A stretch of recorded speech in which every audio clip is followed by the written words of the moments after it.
Members from the Ugandan Parliament. Now, one of Uganda's representatives in the Pan-African Parliament, and Ngora woman MP Jacqueline Amongi, has been endorsed by Uganda's Parliament to contest for the position of Vice President for the East African region, which is comprised of 15 countries. Joining me in studio is Amongi to explain the role of the Pan-African Parliament and what exactly she'll be advancing when she gets there. Welcome. Thank you so much, and thank you, viewers. I am here to explain about the Pan-African Parliament as one of the continental bodies that we have as the Africans, as it's a continental parliament that brings together 54 member states. So, like, you realize that each member state brings 5 members to the Pan-African Parliament, of which I happen to be leading a delegation of the 5 members of Uganda. Okay. That includes Honorable Kotogong, Honorable Atigo, Honorable Veronica, and Honorable Nifa Kawoya. But you also realize that the Pan-African Parliament is one of the bodies that was formed during the OAU by then. But now the AU, that's the African Union, and its mandate is to ensure the full participation of African people in the development and the economic integration of the continent. All right, so you've been nominated by the Ugandan Parliament. When are the elections, and what exactly is the voting process like? So, according to the Constitutive Act of the African Union, the Pan-African Parliament office holders hold office for a period of 3 years.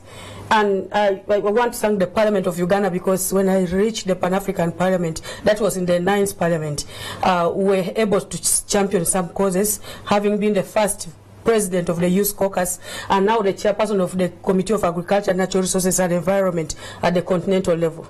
However, the Pan-African Parliament has a bureau that's, we could say, the speakers.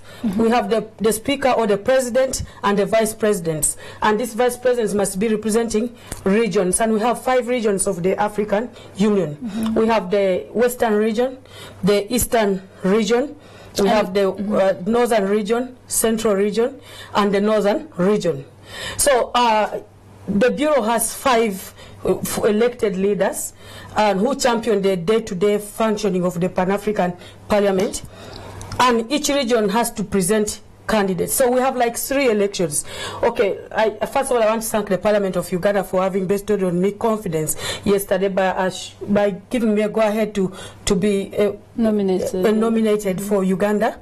And how many other people are you in the race with? Yeah, so we have many other candidates. We have someone from Tanzania, we have someone from Ethiopia, we have someone from Djibouti. We are like 8, and we have to on 7th, because there are processes. The first process on 7th will be to vote within the regions, whereby I will be vying with others within the 15 countries to ensure that we get the slot for the nominations as a region.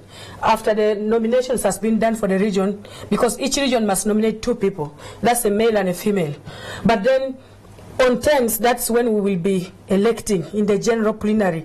So the plenary of the 54 countries will be looking at the 2 nominated per region.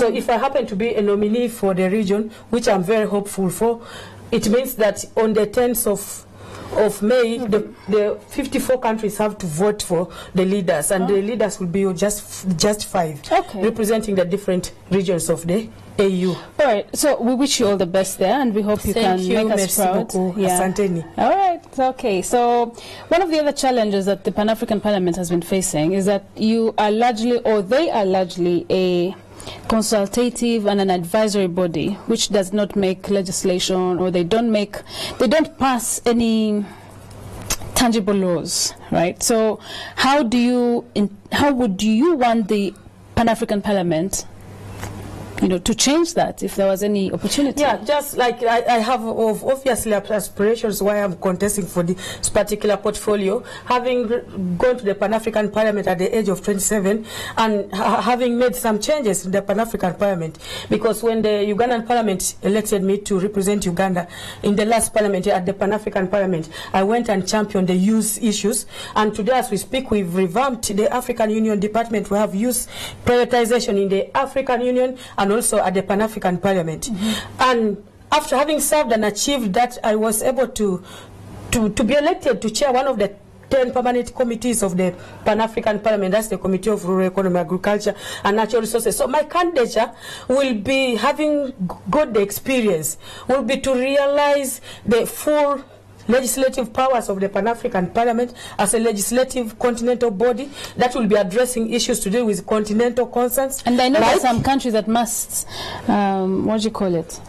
There's some countries that must ratify the Maputo. Yeah, I'm very excited that you actually follow so much, because already we have 10+1 ratifications, of which my president, that's the president of Uganda, when we last met him, he was very committed to be among the 11th signatory to ratify the protocol. So we need 28+1 country.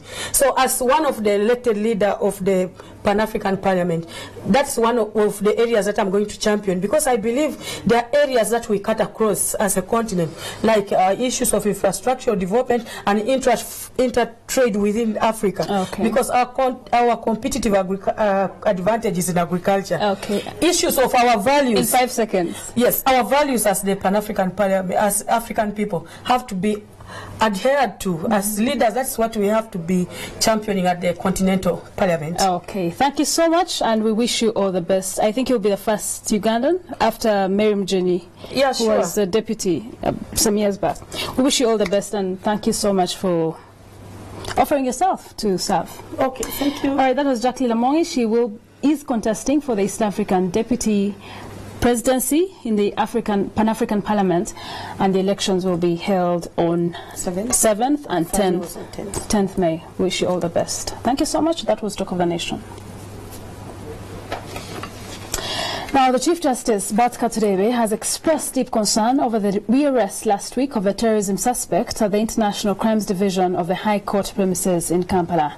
The police and plainclothes security agents picked up Dr. Ismail